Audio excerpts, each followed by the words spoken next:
Gender swapping rules in movies got a lot of attention recently thanks to the Ghostbusters remake. While most of the discussion was rather shallow, one thing that stood out to me was the fact that most people who were not against the remake on principle agreed that it was the gender swap itself that made the prospect interesting. This included a number of people who trashed the remake once it was released. But it is interesting that a number of these same people criticized the movie specifically because the remake changed the premise in a way they did not like. In this way, objections to gender swaps come into two categories. One camp is against gender swaps because of the fact they change things. The other camp is in favor of them as long as they don't acknowledge gender roles too overtly, or explore the political or social implications with the gender swap in any way. This also explains the dismissive attitude toward the recently announced Splash remake, with Channing Tatum taking over the role of the mermaid. Merman! Changing the genders in Splash would change the subtext inherently, and I was not surprised to find out that the writer-director was a woman. This overlaps with the issue of diversity often discussed in regards to films. A reductionist take on the issue makes it blandly political. Proponents for diversity frame it as merely another case of affirmative action. But this once again reinforces the idea that gender and race are not things that change the art we are seeing and our perceptions of a work of art. For instance, when a black woman was cast as Hermione in the stage production of Harry Potter and the Cursed Child, most who defended this casting did so by saying that it did not matter. But in truth, the casting of a black actress would change the way we look at elements of the Harry Potter story, like the prejudice and slurs thrown at Hermione for being Muggle-born, or her being the only character in the books upset by the enslavement of the house elves. Diversity in art should be championed not simply to provide an equal footing for jobs, but because works of art are meant to provide us with a myriad of perspectives, to challenge our own perspectives. In film, diversity behind the camera would lead to a greater variety of stories being told and perspectives being represented, while diversity in a job market as a whole would be advantageous in an economic sense to oppressed groups. Diversity in the film industry would have both that effect and would greatly affect the artistic quality of what is being produced in that industry. This brings me to the film under discussion, Howard Hawks' His Girl Friday. This film is famous for a number of reasons. It is one of the finest examples of the screwball style of comedy that Hollywood produced in the 30s and 40s. It is also perhaps the film in director Howard Hawks' work that most represents his core themes and could sum up his entire body of work in one film, if any one of his films could be said to be so broadly representative. It also has been endlessly studied as a remake of the 1931 film The Front Page, which was an adaptation of the play of the same name. The Front Page is about a reporter named Hildy Johnson, who wants to quit the newspaper business in Chicago to get married and move to New York and go into advertising.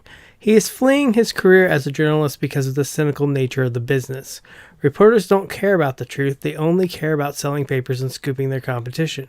When he tells his editor Walter Burns that he is leaving, Burns manipulates him into staying for as long as he can and gets him embroiled in a big story that is currently unfolding.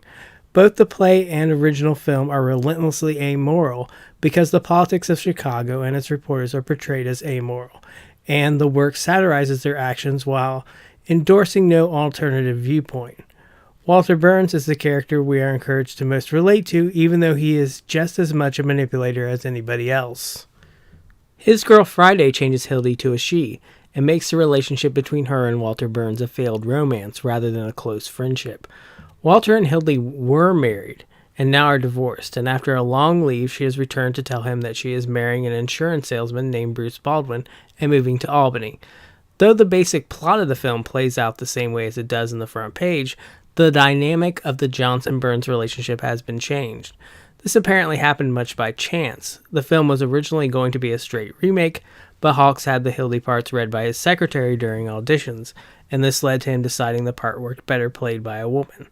The Front Page seemed like it would be good material for Hawks on its face. Several of his films deal with men trying to choose between domestic life and their careers, such as Only Angels Have Wings and The Big Sky. He also made several films about men who have their working life disrupted by the appearance of a woman, such as Bringing Up Baby and Ball of Fire. The film is consciously aware of gender roles, however.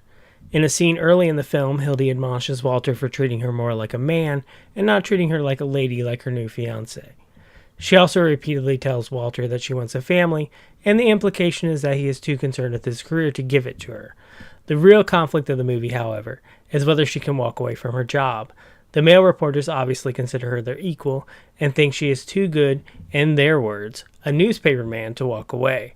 One character even makes a bet that her marriage will last 3 months and she will be back as a reporter yet again. Hildy's dilemma carries more weight than the same dilemma applied to Hawks' male characters. In Hawks' other films, the choices protagonist eventually makes seem to not ultimately matter other than that it is resolved. In the end, Hildy chooses Walter and her career, but the movie is fuzzy on whether this is a good or bad choice. Walter has expressed an interest in giving Hildy what she wants, but the character's behavior throughout the rest of the movie casts a lot of doubt on whether he will change. The film also has no stance on whether Hildy really has to make a choice between family and career, or could really have it all.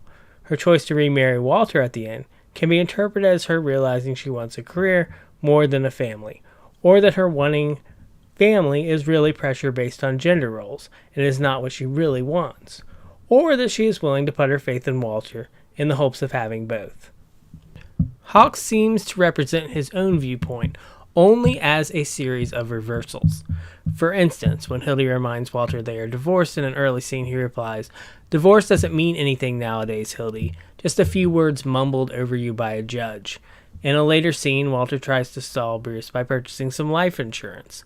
When he finds out that Hildy will be the beneficiary, Bruce protests, but Walter delivers a pitch about Hildy and her old age that reverses the salesman-customer dynamic. The entire gender swap premise is this kind of reversal. Through it, we reevaluate the source material, the original film, the concept of a remake, and Hawks' other works. This shows how much the gender swap really changes things. His Girl Friday retains everything good about the front page, but the gender swap enhances the film while taking nothing away from it. Having a woman who has the admiration and respect of her male peers in the workplace was itself novel in 1940.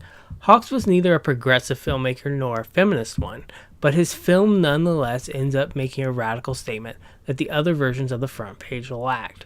When the work was remade again by director Billy Wilder with Jack Lemmon as Hildy Johnson and Walter Matthau as Walter Burns, the film feels like a flat piece of nostalgia.